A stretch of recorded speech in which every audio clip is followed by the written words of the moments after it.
So I want to start off with a question 3, today. 2, 1. When you look at your life, from what perspective do you look at it?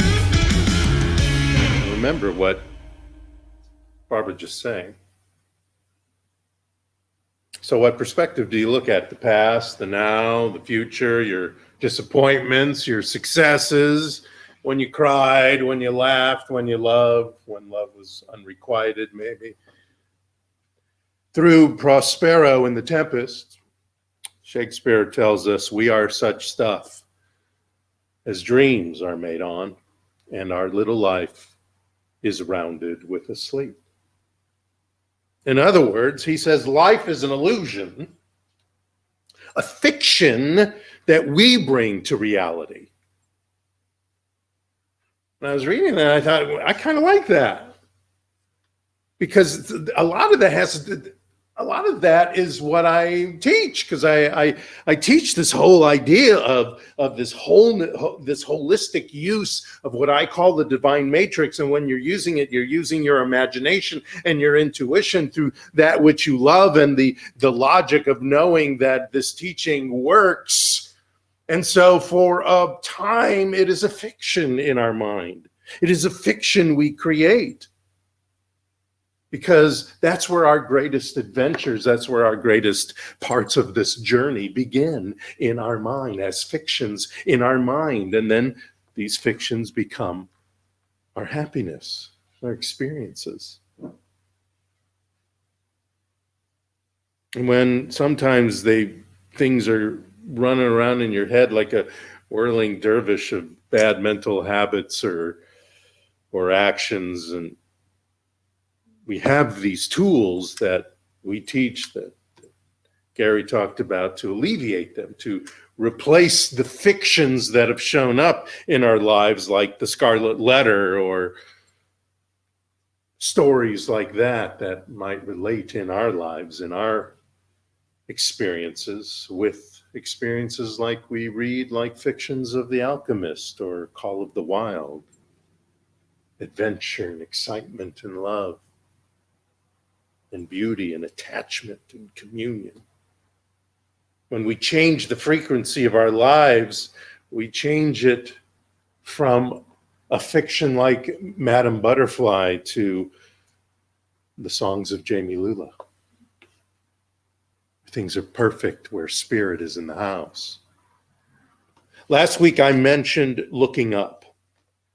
Not at the sky, of course, although that's nice, or to a place called heaven, but metaphorically to the highest we can be, the highest we can choose to be, because it is a choice.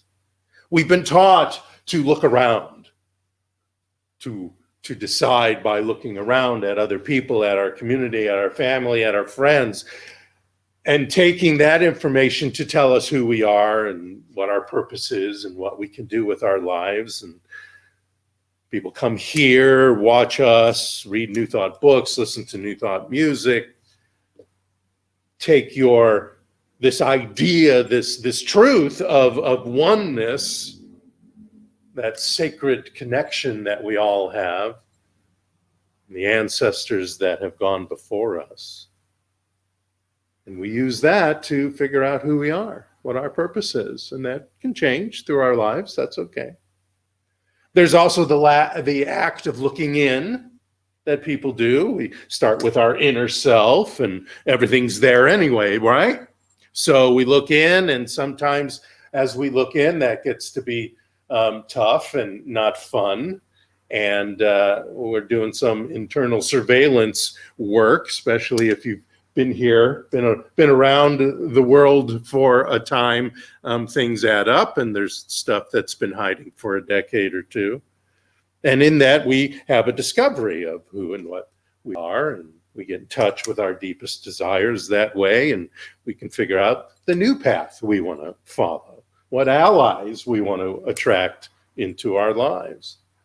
And then we do the mental work that we learned here using the spiritual tools and other tools, and the physical action to achieve that, to succeed in that idea. But sometimes those two reference points, looking in, looking out, don't add up to enough success in our lives. Looking in and around can even lead us sometimes into a rut, into what we thought life wasn't going to be. Because there are these habits. We have these habits of belief, and they're often in conflict with our new desires, our new requirements, and our new declarations, journeys, and adventures. And it is then, and I'm sure we all have had that moment, or have had that moment many times, it is then changes need to be made. Christian Larson was a New Thought author. He wrote about a dozen books in the early 1900s, and he wrote a book called The Pathway of Roses. And in it, he wrote, "This is our purpose, to live the purest, the largest, the fairest, the most useful, the most beautiful, and the most spiritual life possible, just for today. To be our very best here and now, with no desire to outshine some other being, but simply to be all that we are in divine being now." In other words, to reveal the divinity in ourselves. We are divine beings living a human experience, of course. That's nothing new. That's no new revelation here. I bring it up all the time. But I bring it up to remind you to truly look in and discover your deepest desires are going to step up when you commune with your highest self, when you connect with that which designed you, which designed all of us, which informs us with only truth, which illuminates the hidden and unknown and electrifies the authenticity that is within you all the time, that we tend to hide. Looking up doesn't mean we never look in again, or squelch or repress our desires, or what's happening in our community, or what we can share in our community. It means we look to God to inform, direct, and reshape our thoughts and feelings. Looking up is the same thing as looking within. Within, not looking in, looking within. Looking in could be in therapy, in this ritual or that ritual, or in spiritual practice. Looking within is a spiritual practice. Within our deepest connection to the universe, where we can reignite our world by not only following our heart, but by directing our heart. Sometimes we think we're experts at turning away from the appearance of any situation because we are taught that. We're taught that in this teaching, in this philosophy, turn away from the condition and working it out in our mind and replacing that with and focusing on the positive, the optimal, the truth. But we must go further than that logic, as well as that teaching, further than the history of our lives, further than even past the human knowledge that we have, and lift our consciousness out of this material scene, this material world, to see it from a place of spiritual truth, so that we can reveal that truth in our physical space. To be like a drone surveilling our life without emotion, without reaction, or any of the stuff from our history. But I want us to go further than the commonly called 30,000 feet. Have you heard that? It's very common in the business world. Gary's nodding his head. In the business world, they always have these meetings, and the supervisor, well, my job, and I hope you all join me, is to look at this whole situation from 30,000 feet. The whole big Megillah, as they would say. But I want us to go beyond 30,000 feet. I want us to go to infinity and beyond, to the view from God's eye.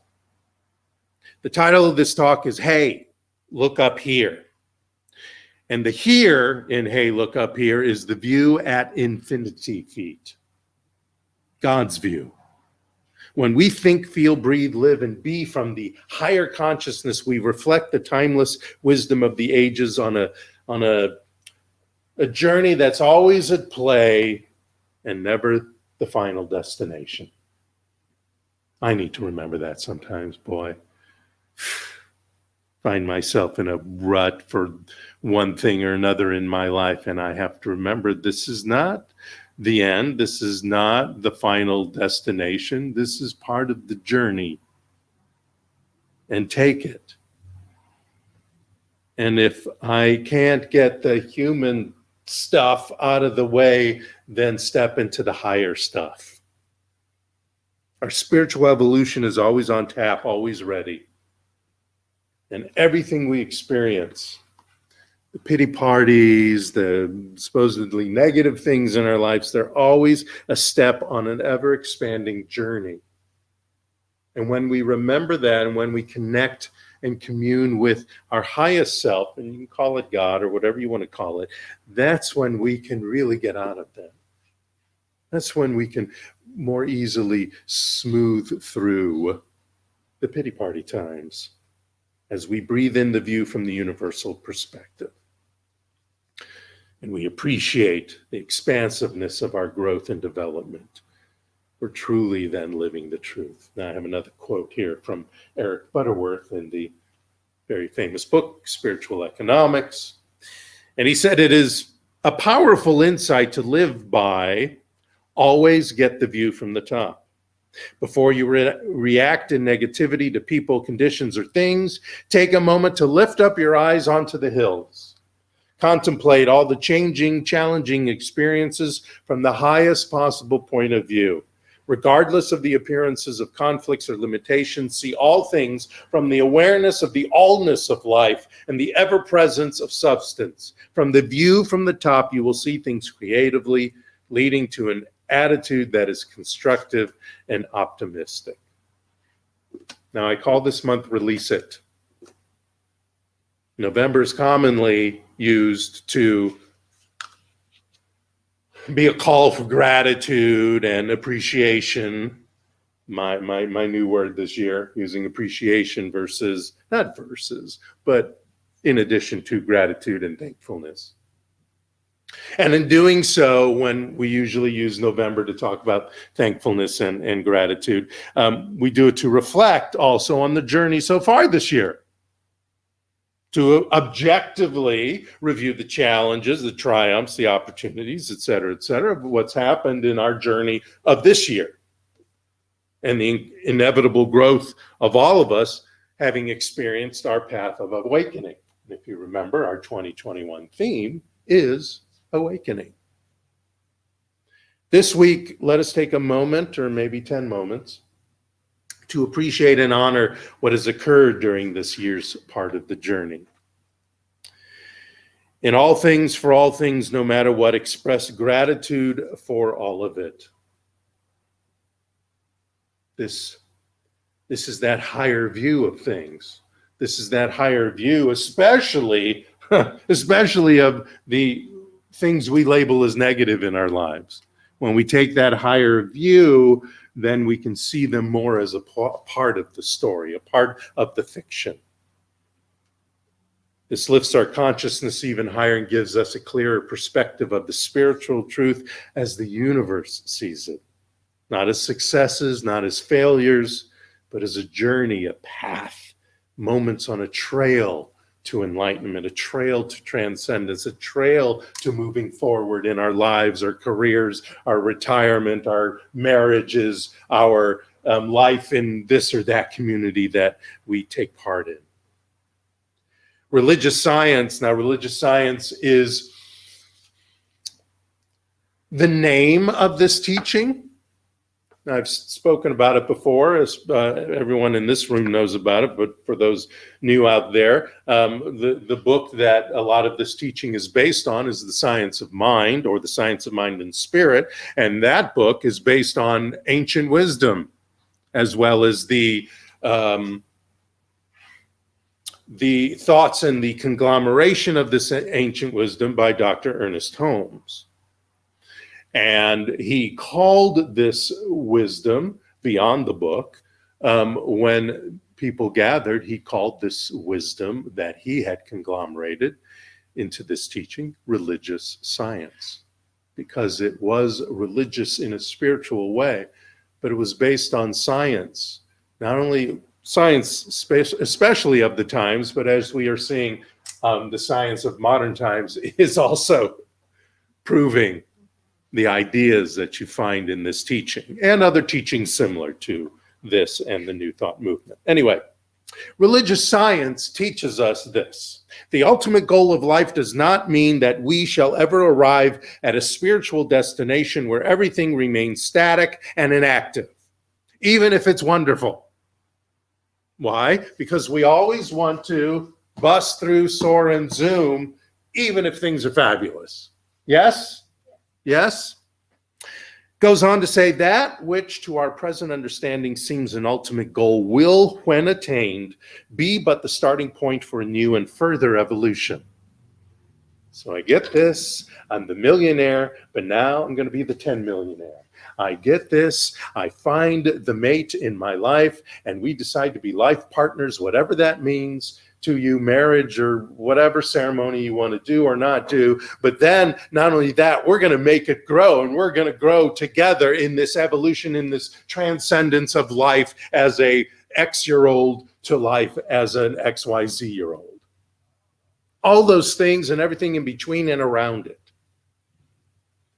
Be but the starting point for new and further evolution. We believe in an eternal upward spiral of existence. Now, how do you lift your eyes to the truth? How do you do that? I told you all to do that, but how do you do that? We always go back to Emerson, don't we? Emerson, self-reliance. He said, now, I'll explain after I say the quote. He says, prayer is the contemplation of the facts of life from the highest point of view. It is the soliloquy of a beholding and jubilant soul. It is the Spirit of God pronouncing its works good. Change the word prayer if you want. Doesn't have to be prayer. You can call it whatever you want. You can do it how you want. Some people in contemplation go into what other people might call prayer. Who cares? You want to call it contemplation? Call it contemplation. God doesn't care. But when it becomes a soliloquy, whatever that is, even in meditation, even if you're using a mantra type Vedic meditation and you're repeating that Sanskrit word over and over again, it is a word, it is a soliloquy, it is a connection and communion with your highest self, with the universe, with the power and presence, with God, whatever you want to call it, beholding and being jubilant about that word and what that means to you. And when you do that, you are pronouncing your work good. And when you pronounce that work good, when you believe that work good, then like Richard Bach wrote, to fly as fast as thought, you must begin by knowing that you have already arrived. You've already arrived because you're using the most powerful and the highest power there is. It is there where a difficult situation will fade as you see the truth. It is there when moments when you lifted yourself out of the material world will be celebrated and enhanced. It is there no matter what it is, we can view it from a higher place in consciousness. To be in the world, but not of it. To be beyond what's going on. To spend less and less time affected by this world and challenges that might show up for whatever reason, and more time affecting how we are in the world, how we're going to respond to anything good, bad, or indifferent. Keeping the concept of living in first class as the covenant. We should all be in first class. Whether it's on an airplane or in your home, you get to decide what first class means. You don't have to have first class. You don't have to have the gold-plated this, that, or the other. That's not first class. That's some BS version of first class. You get to decide what first class means in your life, because God's view is a first class view, higher and more powerful than anything that is set at a 30,000-foot view. And that view is your divine self view. And it has a view where the qualities and quantities of wealth, love, beauty, and wisdom shine. And there are more, it is more even more fantastical than a Xanadu or a Shangri-La or a Camelot could ever contain. Our task, no matter the situation, condition, circumstance, repeated, new, no matter what, is to look beyond the experiences, look beyond the effects, look beyond the good, bad, or ugly of it, and seek the spiritual proof of whatever it is that is before us. And in those moments when it seems impossible to do that, when you just can't get yourself out of the pity party, and I've felt that before, and sometimes it feels, oh, this is horrible to say, but sometimes it feels so normal to sit in the pity party. And it's so difficult because it's an ugly, comfortable thing. Well, there's little things we can do to help us. And here's one. It's a poem by William Wordsworth. It's called I Wandered Lonely as a Cloud. And you can find this online. I wandered lonely as a cloud. I wandered lonely as a cloud that floats on high over vales and hills, when all at once I saw a crowd, a host of golden daffodils, beside the lake, beneath the trees, fluttering and dancing in the breeze, continuous as the stars that shine and twinkle on the Milky Way. They stretched in never-ending line along the margin of a bay. 10,000 saw I at a glance, tossing their heads in sprightly dance. The waves beside them danced, but they outdid the sparkling waves in glee. A poet could not but be gay in such a jocund company. I gazed and gazed, but little thought what wealth the show to me had brought. For oft, when on my couch I lie in vacant or in pensive mood, they flash upon the inward eye, which is the bliss of solitude. And then my heart with pleasure fills and dances with the daffodils.